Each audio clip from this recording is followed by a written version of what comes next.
everyone. My name is Stephen Nyman, and welcome back to the Main for another edition of the MAINcast.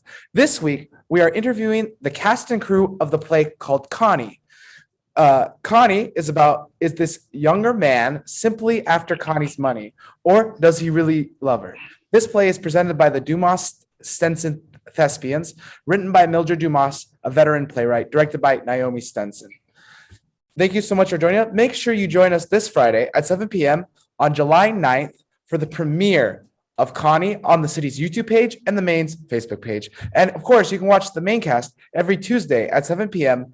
This week is Connie. Next week, you can join us for the Zombie Apocalypse MAINcast. So keep joining us and keep coming back to the Main for more and more events. You can follow us at facebook.com/the Main Newhall for any information on any of the events here at the Main. Now that I've gotten all the introductions out of the way, I would like to personally invite the cast and crew of Connie to please turn on their cameras and join me for the MAINcast. Hello.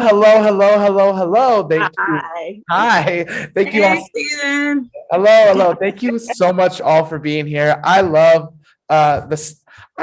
I love the Dumas-Stenson Thespians. I've worked with them a couple times. This is exciting because I've worked with them in Zoom, I've worked with them off of Zoom, so it just keeps kind of flowing through. And here at the Main, we love our family. We love having people back.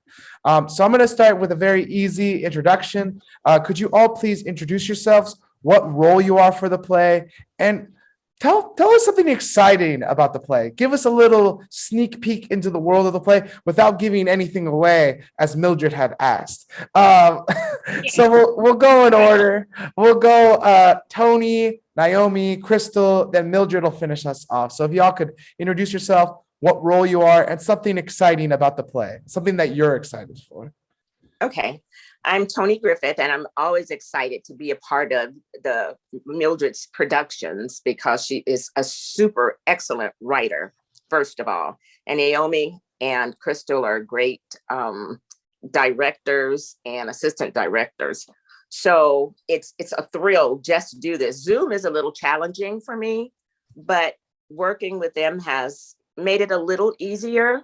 But I play the part of Connie Dandridge, and I'm 50 plus years young, attractive, well-kept, a woman of means, some would say well-to-do, sophisticated and smart. And I'm not bragging or boasting. I'm just telling you some facts here. And I love the finer things in life, but I'm caring and loving, and I'm a great parent, but my children are very angry with me because in a sea of kings, I've found a Prince Charming, and their dad is deceased. So they're, just, they don't understand that I still need to have a life because I'm all those things I told you that I was early on.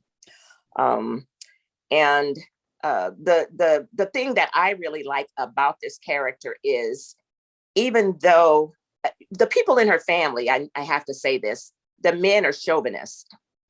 And my sister Angie understands me. She's the only one that really, really understands me. And she's really basically the love of my life in the family, so to speak. And Connie is torn because her children are so angry, and they're adult children with relationships of their own, but they don't want me to venture out and have another relationship, even though their dad was a cheater. Wow. Well, thank you so much for sharing that. I'm sure that backstory will come very helpful for the people watching the play on Friday. Great. Naomi, go ahead. Yes, I'm Naomi Stenson. I'm directing the play. And yes, Zoom is challenging because, to say the least, but what I get a thrill out of, because this will be my third play I've directed on Zoom that we've all done on Zoom together, is the end result. Mm-hmm. And when we see the end result and the editing, we have a fantastic editor, and the things that he brings to it, his ideas that he brings to it, it finishes off the show. So that's what I'm excited about. And I've directed comedy for years, and did a couple of and a few serious plays and musicals. But this is a, what do we call it, dramedy? Dramedy. Mhm. And it's funny. It's fun and it's really serious. It goes from one stream to the other. Mhm. I like it. I like it because we get to show all types of emotions in one play. True. All type of emotions. So I feel that everybody's going to enjoy it. We're going to show it on June the 11th at 7 p.m. And I just know it's going to be great. Mhm. And I enjoy the people that we're working with. We have two new characters. The first time we've worked with them. One I knew, I've seen his work, but they're excellent. And I just want to say thank you to them for joining our crew. Most definitely. Crystal, go ahead. All right. Such a pleasure to be with you again, Stephen. I enjoy working with the Main Theater, all of our productions, whether they're live on stage or in this new normal we've had to adjust to with doing plays on Zoom. And I've done several since the pandemic, and definitely all three with the company that we're with now with the Dumas-Stenson players. And it's always a delight because I get to work both sides of the fence, you know, kind of like I think you do a little bit of that as well. So I actually portray the character of Angie. I'm actually Connie's grounding. And even though there are some choices that I may not have made, I support my sister 100%. I'm all about trying to maintain some family dignity and harmony and unity, even though things are just going way left. And I'm not going to say how far left it goes. So I'll leave that for everyone to tune in to see how way left it goes. But it's just a delight because her character is just like Connie. The family is a well-to-do family. They're all about status and position and how you look to the public, and those things come into play. So with what's unfolding in Connie's life, it's like this is going to affect our standing. We might get some backlash behind some things that are being revealed. And how do we conquer that, you know, and maintain who we are in the public eye and who we even think we are to ourselves sometimes, that mask that we wear. And some of those masks will come off. So that's another hint why you need to tune in, because there are so many layers, because Mildred always writes so excellently. There are so many layers that you can discover and so many layers that you can develop in your character. So it really makes all of her work just such a delight to be a part of and a privilege to be a part of. So I thoroughly enjoy that. And one of the things that people will discover when they come is that there are certain social themes that we thought should be long gone that are still prevalent today. So I don't know if we're going to have a discussion afterwards, but you'll see some of those things pop up and you go, oh my God, that's still going on today, you know, and she'll talk about when she wrote the play and everything like that. So I won't go into detail on that. But the other hat that I wear is also the production stage manager. And so in that light, I get to work on the other side of the fence, and I work arm in arm with our editor, Jermaine Alexander. Give a shout out to him. And so we make sure that everything is correct in terms of the taping and the sound and the editing and just the music, just try to present something that is of quality that zooms you in, because even though it is filmed on Zoom, you get the feeling that you're watching a movie unfold and you find yourself going like this as it goes on. No, they didn't do that. What?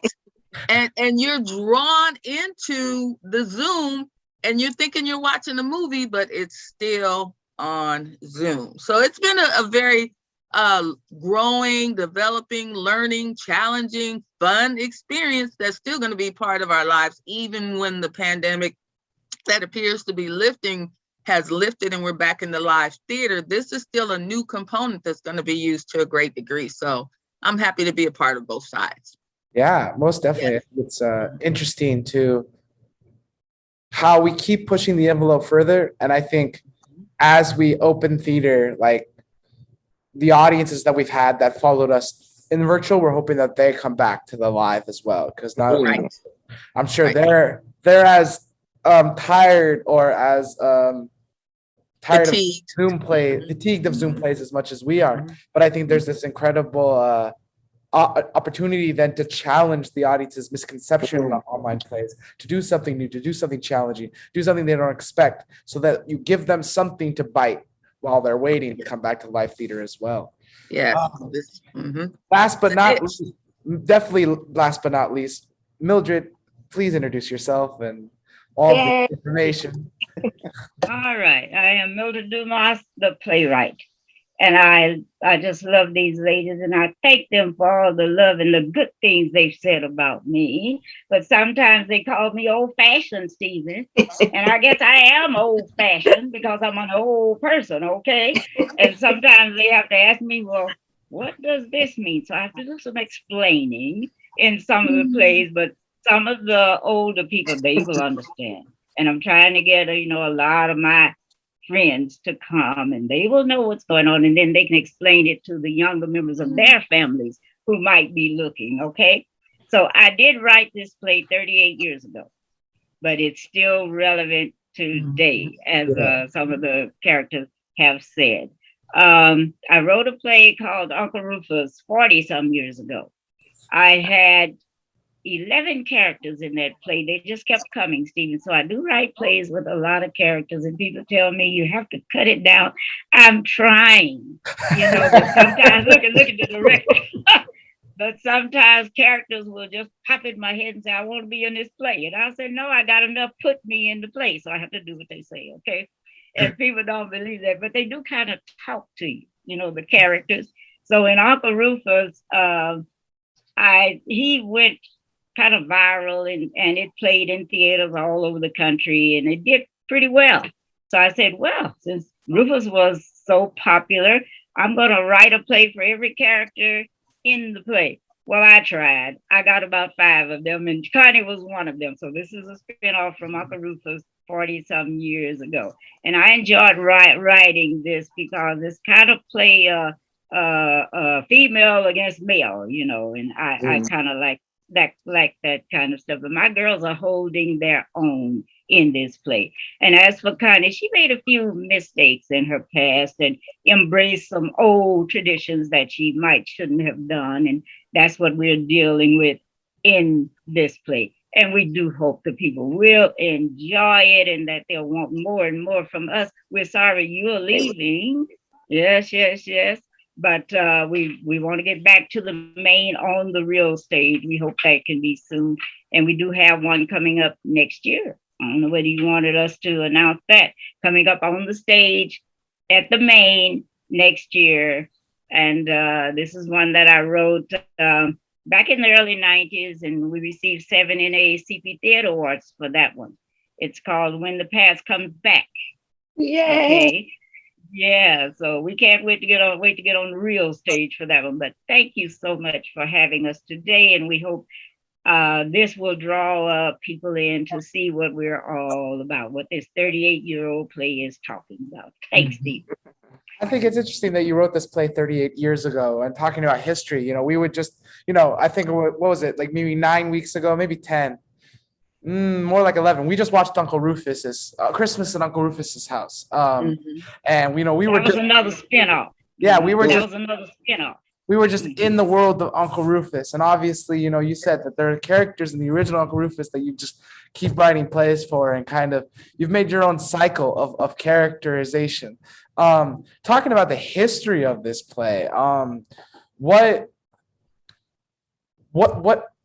from the 38 years, what from like 38 years ago that has been kind of really, really important to the play is important today? So how can we within the theme of the current zeitgeist? So what of that 38 years ago is like really, really important for today for people like my generation to understand?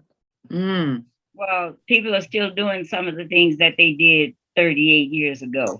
And so the play doesn't have anything really new in it. I just got a twist to it.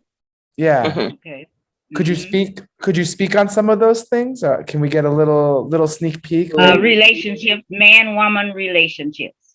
Okay. and some of them are traditional and some are not so traditional. Anybody else? Oh, come on, director, can you say about it? Children letting their parents be human, have human experiences is another theme. When the dynamics of the family change, sometimes, there's an opportunity for everyone to grow. And, that's a timeless discussion that you can have, because you could allow yourself to get in a time warp and time stand still because the family had a dynamic shift, or you can allow everyone to grow and to flourish and still have the best life. Having their best life is actually part of our today lingo. I'm living my best life. Well, let your parents live their best life too. So that's a theme that comes across as well. And then the layers that still exist about a man's perspective and a man's world versus a woman's world. What is that like today? And we're still fighting for women's rights and things like that. So you see those timeless themes come up as well. So yeah. And we find out that in the family, a tradition has been broken. Yeah. How angry the people get because a tradition has been broken from generation to generation, which is for the good, really, is for the good. Well, that's really. And I want to just say that. Yeah. Go ahead. I want to say just a natural reaction for young children, and from my perspective, is for them to probably have an issue when a parent wants to move on. But these are grown adult children. So like everyone was saying, things go completely left. And it's really kind of hard as the parent who still has a life to deal with those dynamics in the family, because I love my children and I don't want to lose them, but life goes on. So I think it's interesting. We just talked about tradition and this idea, of masculine and feminine relationships and how they kind of deal with each other. And, this idea of, it's kind of what we've been dealing with, at least for the past 8 years, politically, as well as socially.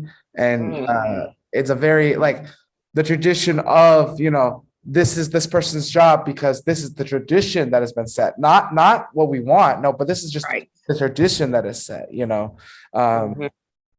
not to get too political, like the president of the United States being able to do certain things because of tradition, not because of the law. So this idea of like how tradition in plays or in art or in media kind of like get you to think of how tradition works in other sections of the world. Moving on, but like kind of sticking within the same realm, within the concept. Naomi and Mildred, we were talking earlier in the process about the music for the show. I'd like to hear a little bit about the music. Like, what was the inspiration behind adding the music into Connie? What was the challenges that might have arisen adding the music to Connie? Or what were some of the triumphs in adding music to Connie, or just some of the triumphs in general of Connie itself? Well, we know these people who are artists, are singers. And one we've known for a long time, oh, this man can sing. So he had begun doing originals. So we got in touch with him and got some songs from him. And then one of our friends, and she sang with us at the Main one time. We did a Christmas show there. And she's very, very popular and very good. So we got one of her songs in. And then Naomi, go ahead and tell us. My brother-in-law, Eddie Gale, is a renowned jazz artist, and he just passed away. Oh, I'm so sorry. But his music is, my sister, I asked her if we can use, some of his music. So we're going to be using his music. And Eddie is renowned up in the Berkeley area. He taught jazz to students. He was Mr. Ambassador in San Jose. And he's known all over Europe. People in Europe love his music. And so I feel honored to be able to play some of his music in the play. Yeah, he's the horn, Stephen. Listen for that horn. It is so beautiful. Mhm. Yes. So before he passed away, we would talk about me directing a play about his life. And we didn't get that far, but we did talk about it. And it was going to be all in music and dance. So hopefully I can get with my sister and we can sit down and write it and do it. Yeah, let's do it. What I love right now, and I feel like there's a very family orientation to your company, especially like it feels like you're very family oriented within True. the plays you choose to do, the situations that you choose to enact, the people you choose to work with. It feels like they're all very family oriented. What has been kind of the inspiration or the backbone of the Mildred Stenson company that has encouraged you to like maintain family connections, this family ideal? Of maintaining a strong relationship of telling these stories? Anybody can take that question. Well, some of these ladies all these ladies have been with me so many years, I can't count them. And so we've kind of like grown together. As sometimes I have to threaten to pull out my switch, you know. But we get along quite well. And see that baby over there in the yellow? I had to threaten to pull out my switch for her a lot. Okay. But we just love each other. We love doing what we do. And Naomi is such a great director. She comes from the Paul Robeson players, one of her backgrounds, and they were doing my plays before I even moved out here. From Colorado. I was in Colorado and they were doing my plays and they did such a good job. I just had to move out here and get really, really involved. So we've been together a long time. It's just a long story. Okay. Right. I'm sorry. Go ahead, Naomi. Go ahead. As far as Mildred's writing about family situations, it's really good because she said she started writing as a child and her family would participate. And so at picnics and family reunions and the whole bit, all the family would come around, and they're eating the whole bit, but they were looking for that play.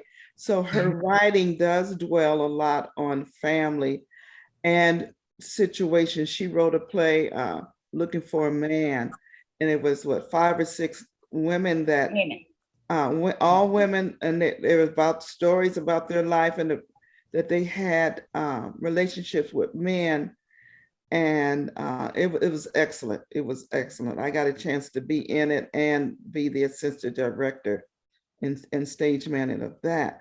And then she's written My Brother's Blood. It is dealing with back then when we had a lot of gang problems.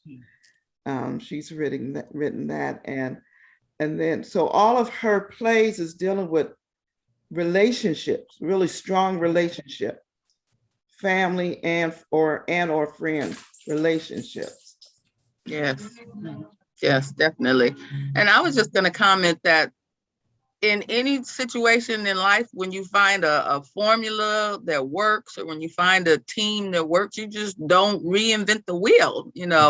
I've been with Mildred so many years. The play that's coming up When the Past Comes Back, shameless plug, again, at the Main next year.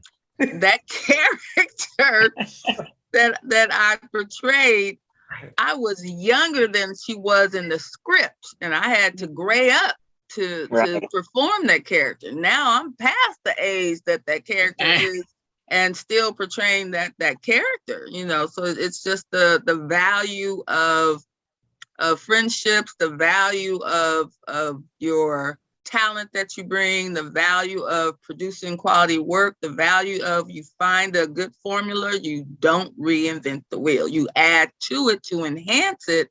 And that's what we're doing now. We're just enhancing with the new additions that God is bringing us just to become better.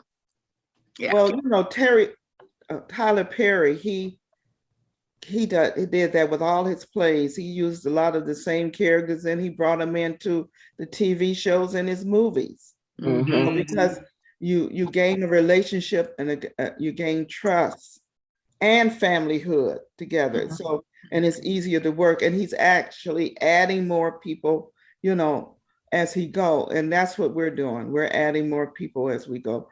And I want to say one thing. mhm. When the past comes back, Tyler Perry was actually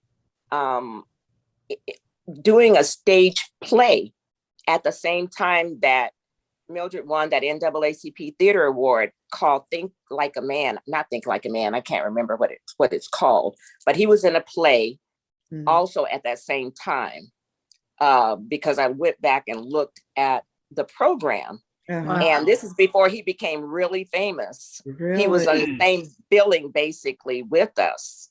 And when the past comes back, when the past comes back is a real traditional kind of play. I mean, but it's timeless. All her pieces are timeless because hazing still goes on today. Right. It seemed to have gone underground for a while, but I just recently, within the past 6 months, I saw something on TV about it. And it's a relationship piece again, but all of her work is timeless. And that was actually, I have to say this, one of my favorites. So I'm looking truly forward to it coming to the main theater. Me too. I'd like to end this off with a very easy question. What's coming up next? Other than, of course, when the past comes back next year. But what's next for everybody here? And this is your time to plug. This is your time to go, well, we're going to do this too, or we're going to do also this. So feel free to plug right now. This is your plug-in area. Well, I'll start off. We have been talking about the last year or two about turning the Grieving Riddles auxiliary, we did that at the Main, Yes. into a sitcom. So we're working on the script right now for that. Oh, awesome. Yes. And Mildred is I have working begun writing that script. I have a few episodes in the can. When I get enough, we're going to start rehearsals on that. And I am planning to shoot at least one of my movies this year. I do have some movie scripts. I am a novelist, and I've written 4 novels. I have written the script for one of those novels. I wrote the screenplay for When the Past Comes Back. And last year, when we were scheduled to do it at the Main and COVID stopped us, we were planning to do the play and then go right into the movie script. So COVID stopped all of that. But I do plan to shoot me at least one of my movies this year, so we shall see. I don't know what's coming up yet, but my last novel is called Black Eden, and I am now writing the screenplay for that novel. So we shall see. Awesome. Well, I want to end this episode by saying thank you to Mildred, Tony, Naomi, Crystal. Thank you all for being here. I appreciate it. I love working with you. I love seeing y'all. I hope to see we y'all. love working with you too, Stephen. I love to see y'all in person before I officially leave Santa Clarita. But I want to say thank you to you. Thank you to Jeff Barber, Phil Lantis, and the rest of the City Santa Clarita staff and crew. Without you, this would not be possible. Thank you to you, the audience who comes back and watches our show every Tuesday and Friday night.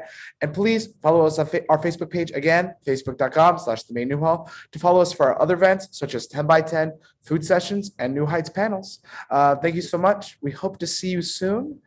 Have a wonderful day and stay safe. Thank you. Yes. Thank you. Bye. Thank you. Bye.